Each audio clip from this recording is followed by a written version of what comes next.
common. I remember years ago whenever, you know, you couldn't have drinks on the dance floor, so you'd have to put them on this little side rim thing, and you'd go out dance, and you'd come back and drink it, and you would not, it would never occur to you that somebody would be tampering with your drink. Yeah, yeah. So that's scary that that is even coming into effect now. Yeah. And then the aftermath of that is rape and all of that stuff. You could even be at the bar and you could be looking one way and talking to some guy, and someone standing to your right could put something in your drink, and you wouldn't even know. Yeah. So that's where the coasters come in. That's where the coasters come in. And so if you're, even if you've had your drink in your hand, you know, and you just feel, you know, you want to test it, you want to make sure.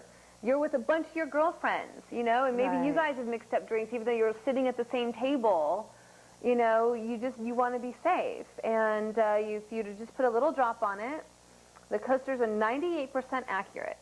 2% of the time they will identify it as a false positive, which means it'll say there's something in the drink when there isn't. Better be safe than sorry. But better be safe than sorry. And you just retest another coaster.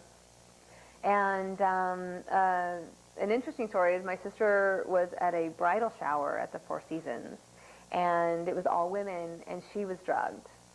And it was a private party. Oh. And now, was it one of the girls at the party? Was it somebody working it? She never followed through, so we don't know. But yeah, it happens. And it happens when you're at a bridal shower at the Four Seasons. Yeah, who'd think it? Oh my God! What? Because did she black out? She didn't. She either didn't get enough of it, or she'd eaten, whatever the body mechanics. They put a capsule, like a little water bottle capsule in your drink. It's going to affect a little 90-pound woman versus the 130-pound woman differently. Exactly. And fortunately, she's an athlete, and she had an adverse reaction to it.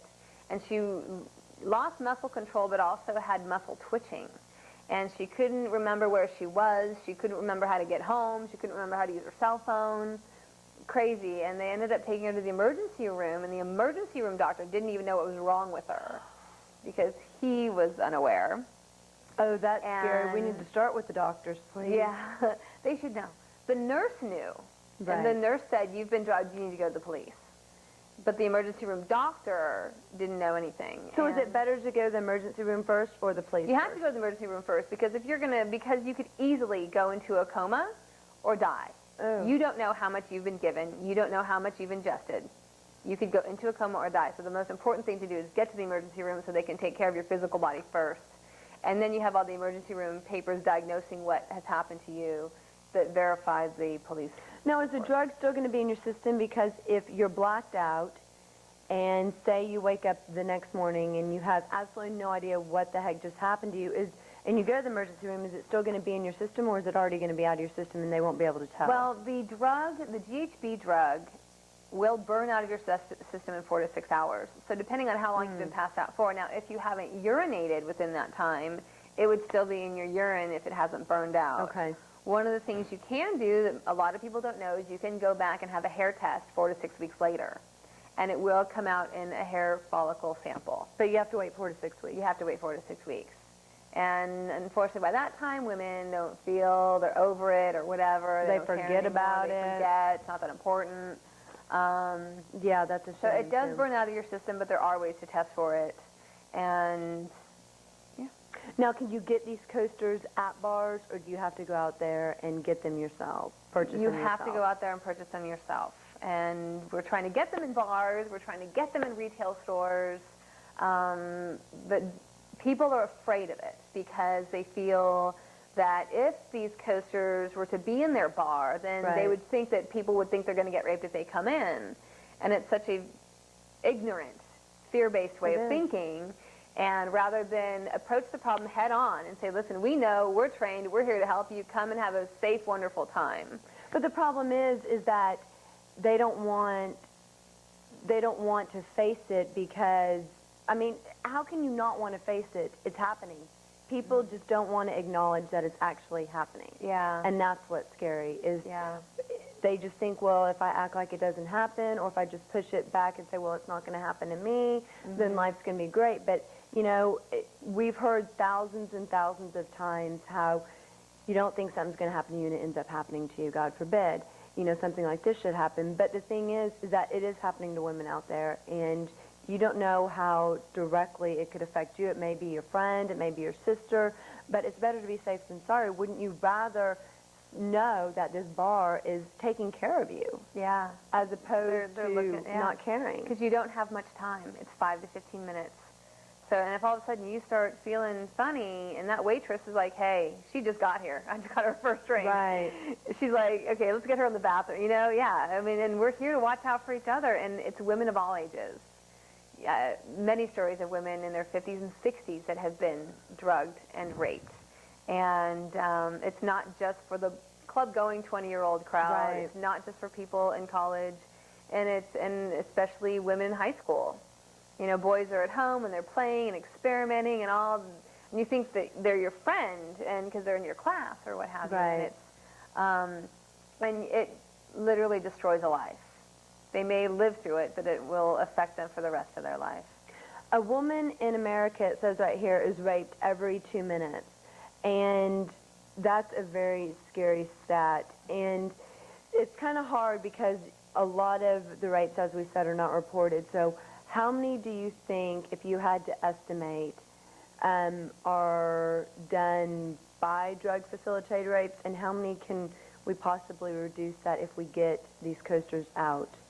Well, it's very hard to say. If we got, well, here's the great thing with the coasters. If everybody used these, it would Right. change rape all over, not just for drug-facilitated rape. Oh, well, that's fabulous. And so, and being in the, from the, that statistic has been out for a very long time, 25% of women will be raped or Right. have been raped. 1 out of 4, I would say, you know, in between 5 to 8% are drug-facilitated rapes. And, you know, there's unfortunate stories on the internet where a father who had a teenage daughter was using it on his teenage daughter's friends. And a priest and a fireman in Chicago were making GHB. And so you don't know where it's going to happen. You don't know where it's going to come from. And the thing is it's one of those tools that's really going to empower women when they're ready to use that power. And so that's what we're trying to get them to do. Well, and I think a lot of it is just to have the knowledge, the information, because the more informed you are, the better off you are. You know, the more aware you are, the better off you are. I'm not saying to all those women out there, please go be paranoid everywhere you go. I'm just saying be aware. Be aware that this stuff does happen. It happens in bars. It happens at a bridal shower party. I mean, it can happen in these places, and the more information you have, you know, the better off you are in general. Well, and it gives you the power also to fight back. Yeah. And the more women fight back, we will decrease the amount of rapes that happen in America on every level for any reason. And this isn't just women. It could happen to men, too. It can happen to men, too. Obviously not as common. I've spoken with a few men that it's happened to. They were drugged, and they were their money was stolen. So it does happen. It's nowhere near as frequent either. Right. Not that money stolen can be compared to rape. Exactly. We're not trying to compare that. Exactly. In the least, not even a little bit. But that's just, I mean, it's fascinating that so many people, as long as rape's been out, and this has been out since, you say, the 90s, so many people are still unaware of it. Yeah. Besides the coasters, what else can we do to get people aware of it? Wow. I mean, talk about it. Or when you go out with your girlfriends, or you go to a bridal shower, or you go to a wedding, or you go to anything, you always go with people. And rarely do we ever attend any function alone, especially women. Yeah. And talk about it. Who's your designated driver? Who's in charge of everybody for that night? That's not to say your friends are going to go berserk and be crazy all over the bar, but it's like nobody goes home without. We stick together as a team. Right. And we all go, we come together, we leave together.